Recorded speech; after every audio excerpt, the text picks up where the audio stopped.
يا أيها الذين آمنوا اتقوا الله حق تقاته ولا تموتن إلا وأنتم مسلمون. وقال الله تعالى: يا أيها الناس اتقوا ربكم الذي خلقكم من نفس واحدة وخلق منها زوجها وبث منهما رجالا كثيرا ونساء واتقوا الله الذي تساءلون به والأرحام إن الله كان عليكم رقيبا. وقال الله تعالى: يا أيها الذين آمنوا اتقوا الله وقولوا قولا سديدا يصلح لكم أعمالكم ويغفر لكم ذنوبكم ومن يطع الله ورسوله فقد فاز فوزا عظيما.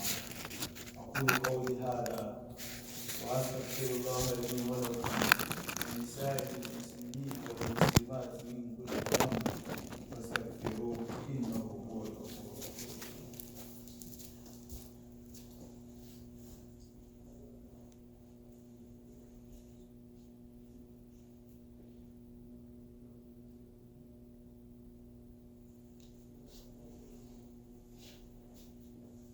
بسم الله والصلاة والسلام على رسول الله. All thanks and praise is due to Allah subhanahu wa ta'ala. We seek His help and His forgiveness. We seek refuge in Allah subhanahu wa ta'ala from the evil within ourselves and the consequences of our evil deeds. Whoever Allah guides will never be led astray. And whoever Allah subhanahu wa ta'ala decides to lead astray will never ever find guidance.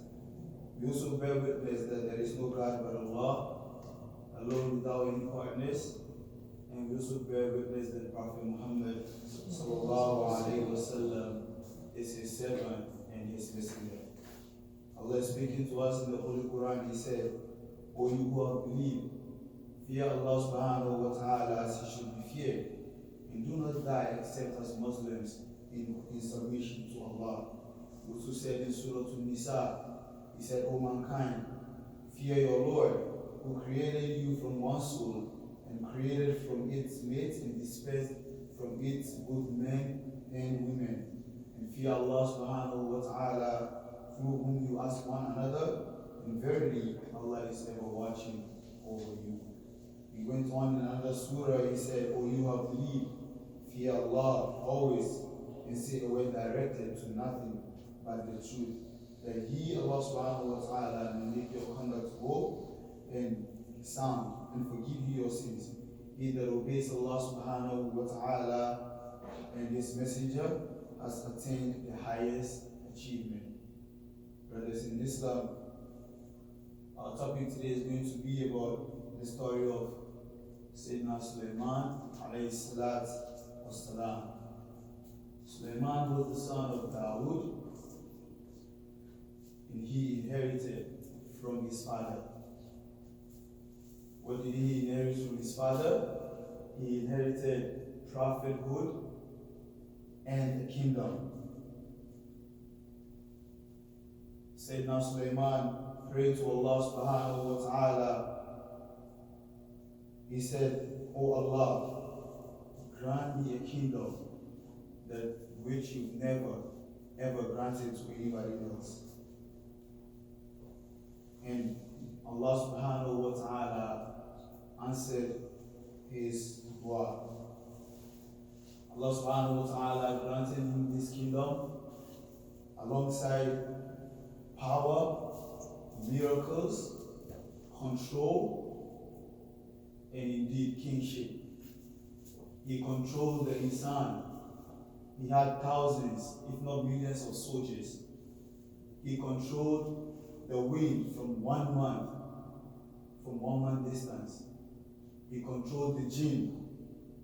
Allah subhanahu wa ta'ala also gave him the power to control or to understand the language of the birds.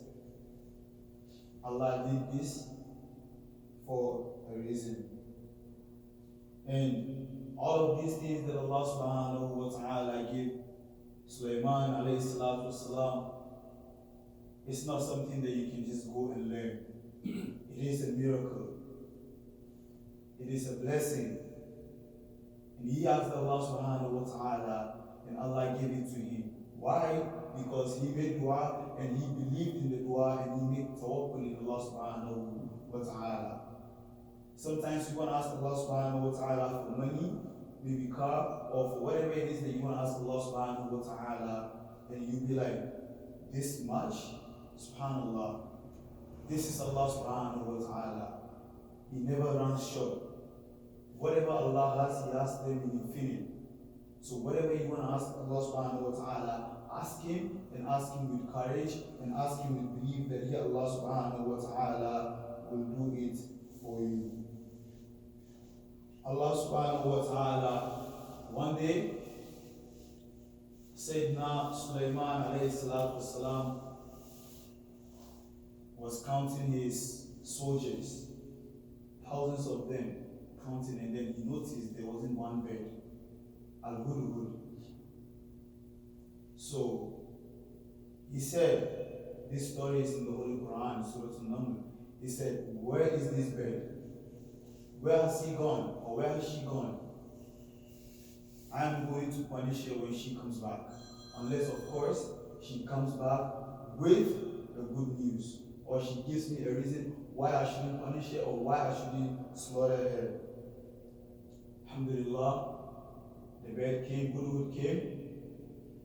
When he came, Prophet Sayyidina Sulaiman alayhi salatu wasalam asked him, give me one good reason why I shouldn't slaughter you or why I shouldn't punish you. He said, relax, I have a message for you. I have a knowledge that which you know nothing of. Imagine your slave or your worker coming to you and telling you that they have a knowledge that you have nothing of. Most people will get offended by that. But Sulaiman alayhi salatu wasalam remained calm just to hear the news Hudhud had for him. So he relaxed and, okay, what do you have for me? He said, I went to Shaba, a city in Yemen. Then I saw a queen. Their leader was a queen. She's very powerful. She has soldiers. She has a huge kingdom.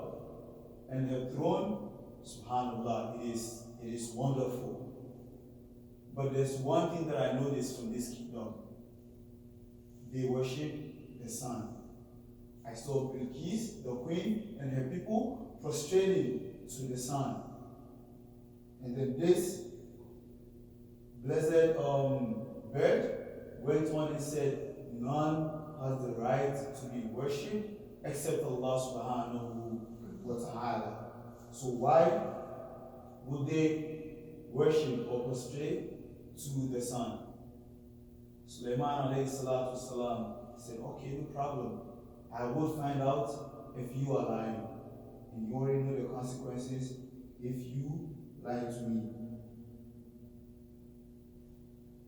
Prophet Sulaiman alayhi salatu wasalam wrote a letter, gave it to Hudhud. He said, deliver to her and come back. Hudhud took the letter, flew to Yemen, delivered the letter. He withdrew the letter, so it's like he made the letter fell on her lap, but then stood from afar to watch their actions. One thing about Hudhud is, whenever he is sent out, he gathers almost every information that he can to Prophet Sulaiman alayhi salatu wasalam, and so are all his soldiers, the jinn. Everyone, Allah made him superior that everyone just wants to impress him. Subhanallah. So, Hudhud stood from afar, watching the reaction.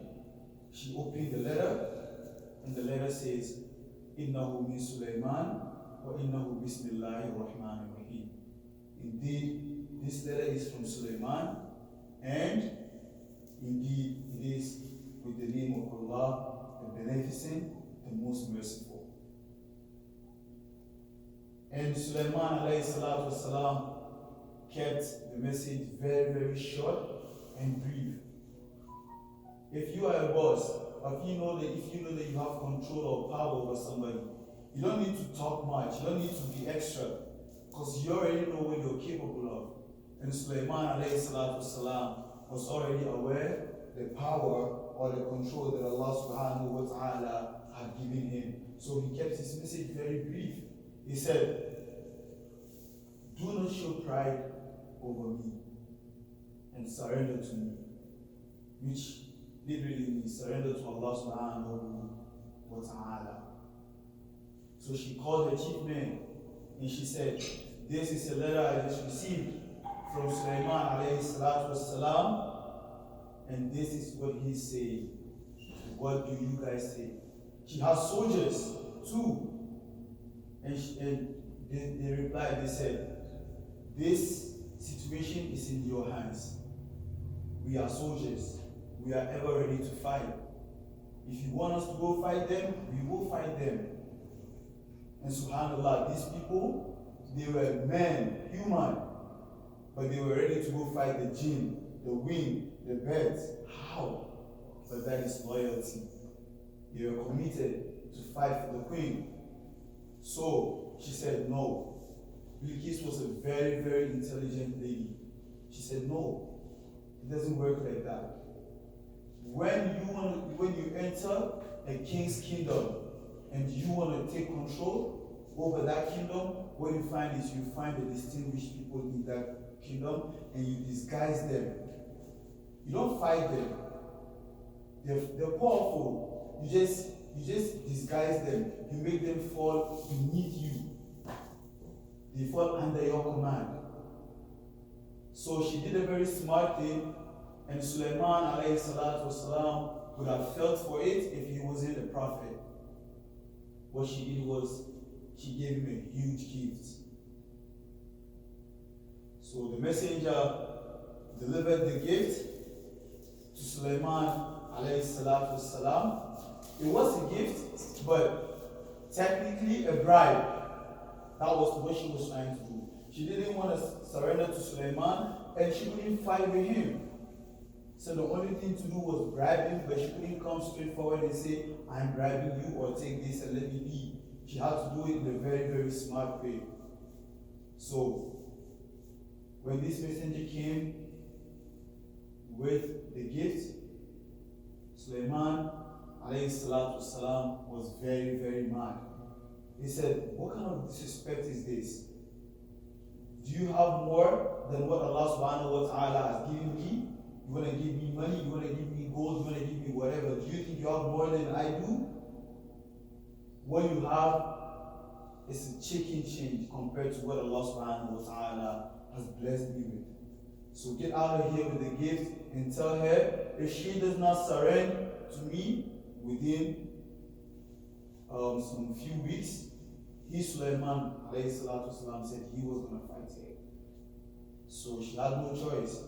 Very calm, she told her people, we are going to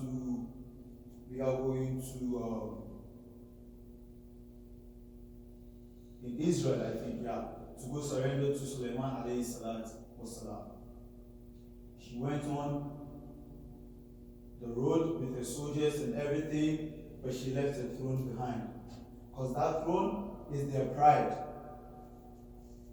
The kingdom that she rules, that throne is literally their everything. So she came with everything but left the throne behind.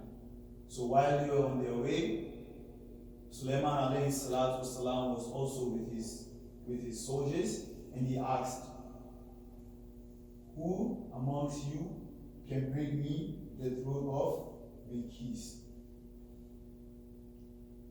And then he had two offers.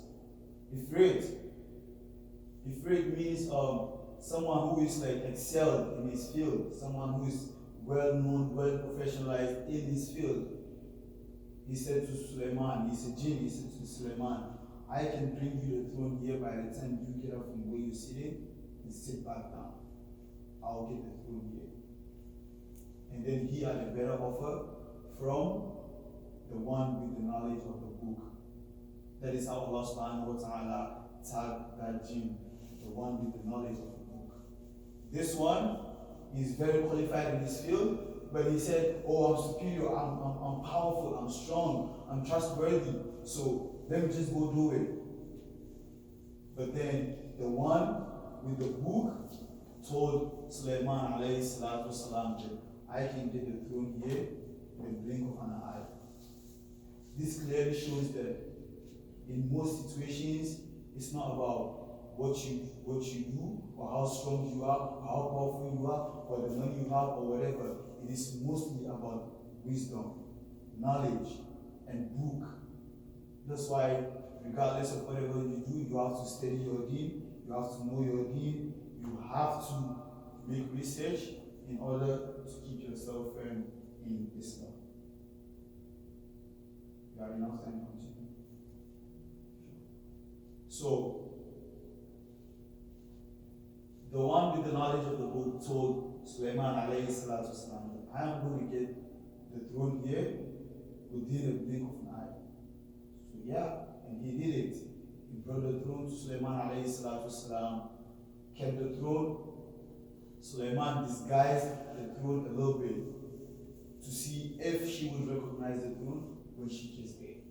So she arrived safely, he welcomed her, and then he asked her, do you know what throne is this? Is this your throne? She said, it looks like it.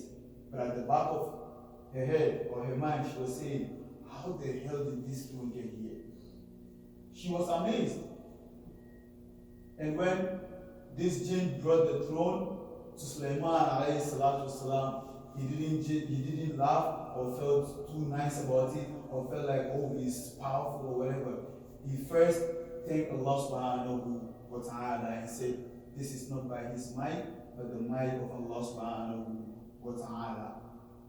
So she was looking at the throne amazed. How did this get here?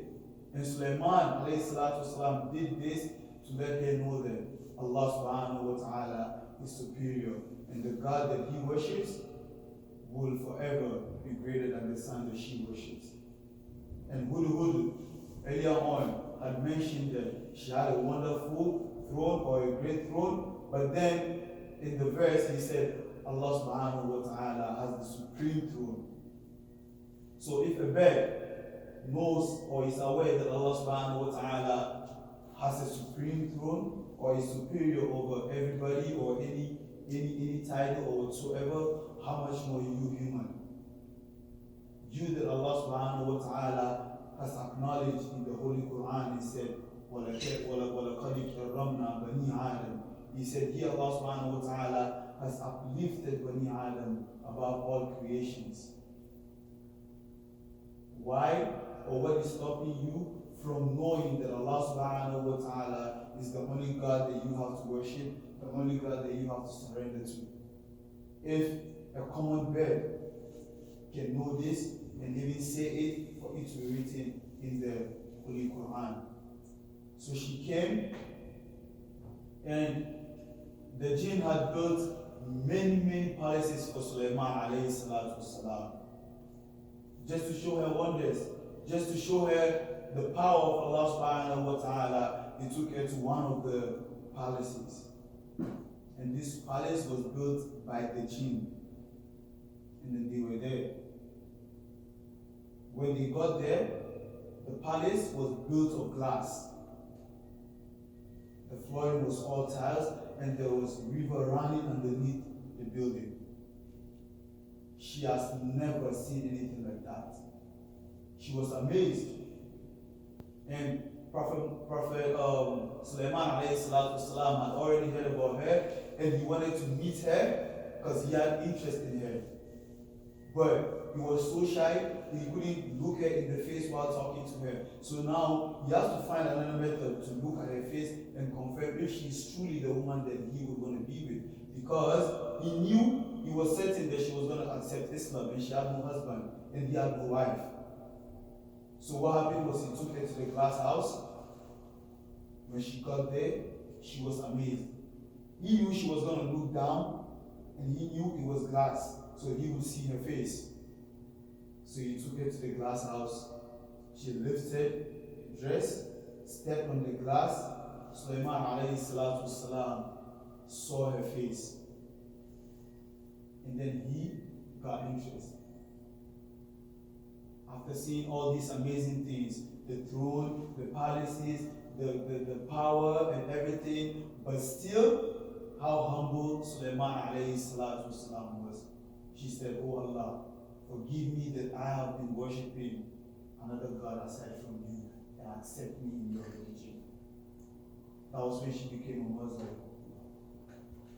But Sulaiman alayhi salatu wasalam was already wise. Even before his dad left the world. His dad once made a ruling that he, Sulaiman alayhi salatu wasalam, reversed it and changed it. What happened? It was two people. One's sheep went to the other man's garden and damaged the garden. So when they came to Prophet Dawood alayhi salatu wasalam to make the judgment, he said, "Whose sheep damaged the garden? Your sheep? Okay. You take the ones whose garden was damaged." Prophet Dawood alayhi salatu wasalam asked the person to take the sheep because his garden was damaged. And settled it. So while they were going out, they met Sulaiman alayhi salatu wasalam, and he asked them, "What happened? You guys, one of you don't seem happy. What happened?" They told him what the ruling was about, and he said, "No, this is wrong." He went to his father and he said, "The best way to judge this situation is whoever, like the victim whose garden was damaged, let him keep the sheep, benefit from the milk, whatever, while the owner of the sheep fixes the garden. Once he finishes with the garden, he can come back for his sheep, and the garden is fixed." And his dad agreed with him. Sulaiman alayhi salatu wasalam, like Masjid Aqsa, like the Jewish say, they call it Solomon's temple. It is not Solomon's temple, it is a masjid, Masjid al-Aqsa, built by Prophet Yaqub alayhi salatu wasalam. Prophet Sulaiman alayhi salatu wasalam did not build Masjid al-Aqsa. What he did was he expanded it, he renovated it. That was what he did. And Prophet Muhammad sallallahu alayhi wasallam has said, Sulaiman made 3 du'as, out of which 2 was accepted. And we hope that Allah subhanahu wa ta'ala will accept the 3rd dua. The first dua was to make him superior, grant him everything he needs, make him a king, have everything beneath him. Allah answered the dua.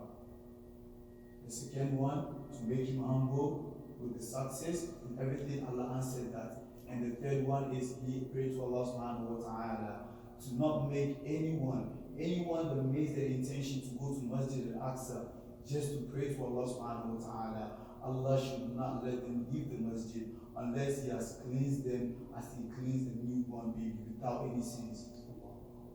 And Prophet Muhammad sallallahu alayhi wa sallam said, we hope that Allah subhanahu wa ta'ala will accept his dua. So this is the masjid. Aside from the Kaaba, the holy house, Prophet Muhammad's masjid in Medina, Masjid al-Nabi, Masjid al-Aqsa.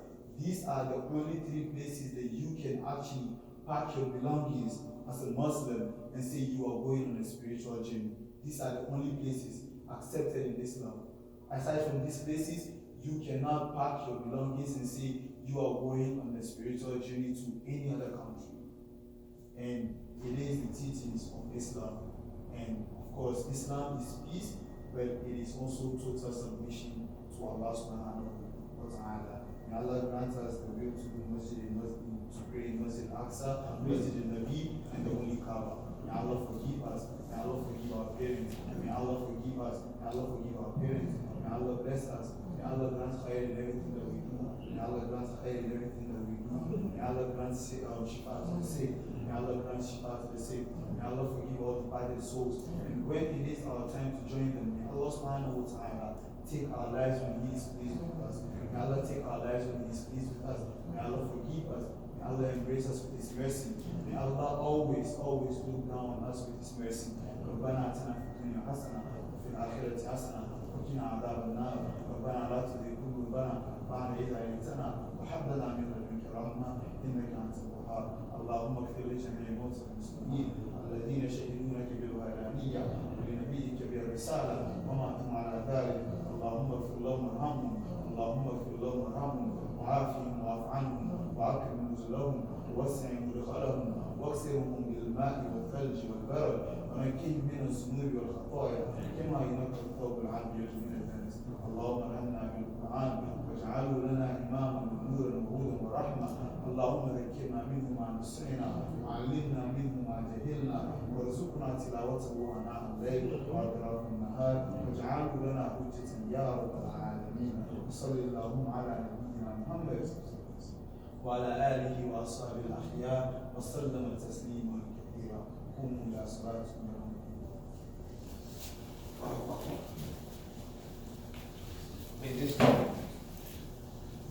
It's an amazing story, mashallah. Allahu Akbar, Allahu Akbar.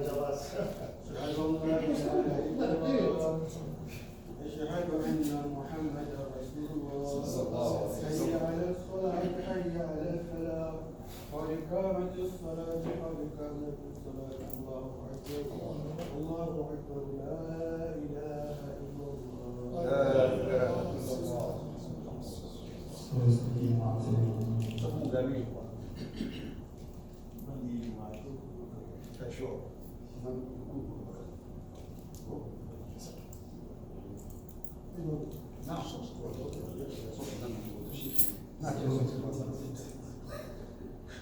الله أكبر.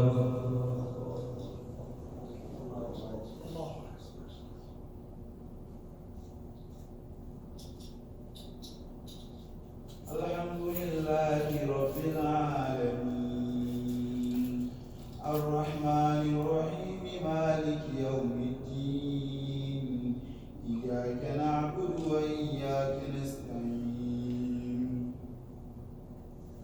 اهدنا الصراط المستقيم صراط الذين أنعمت عليهم غير المغضوب عليهم ولا الضالين.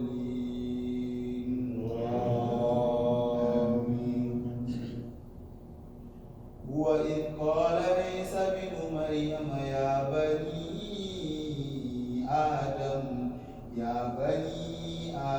ألا تعبدوا الشيطان إنه لكم عدو مبين وأن اعبدوني هذا صراط مستقيم.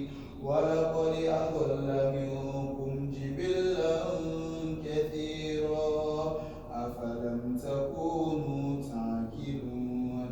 هذه جهنم التي كنتم توعدون اصلوها اليوم بما كنتم تكفرون.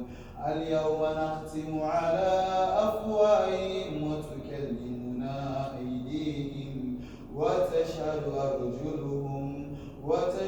أرجلهم بما كانوا يكسبون. الله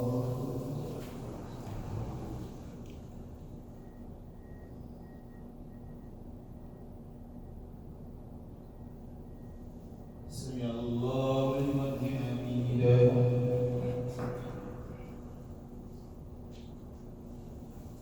الله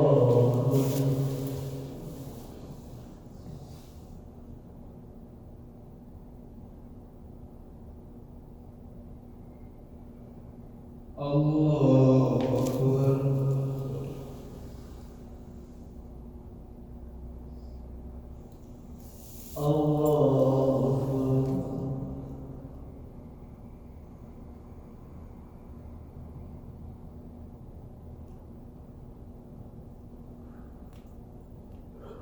الله أكبر.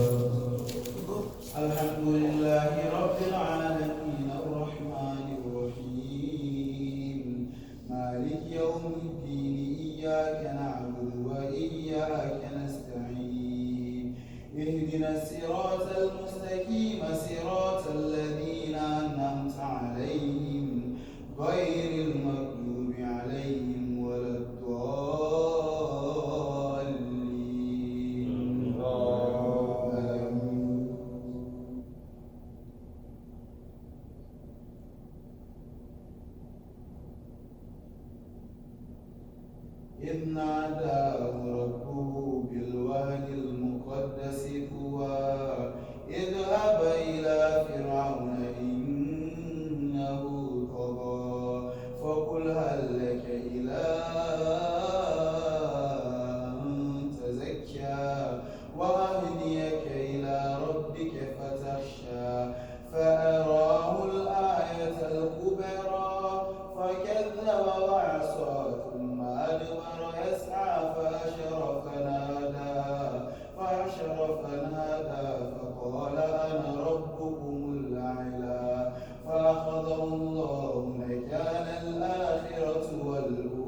الله أكبر.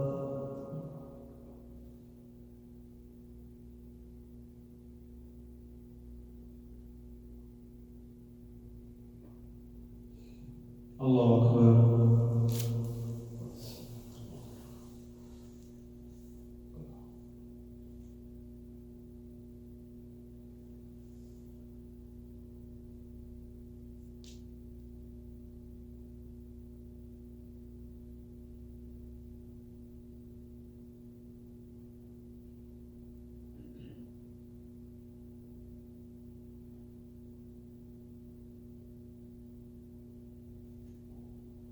السلام عليكم ورحمة الله.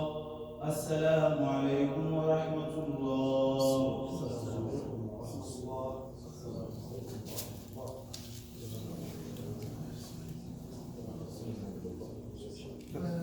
له الملك وله الحمد وهو على كل شيء قدير.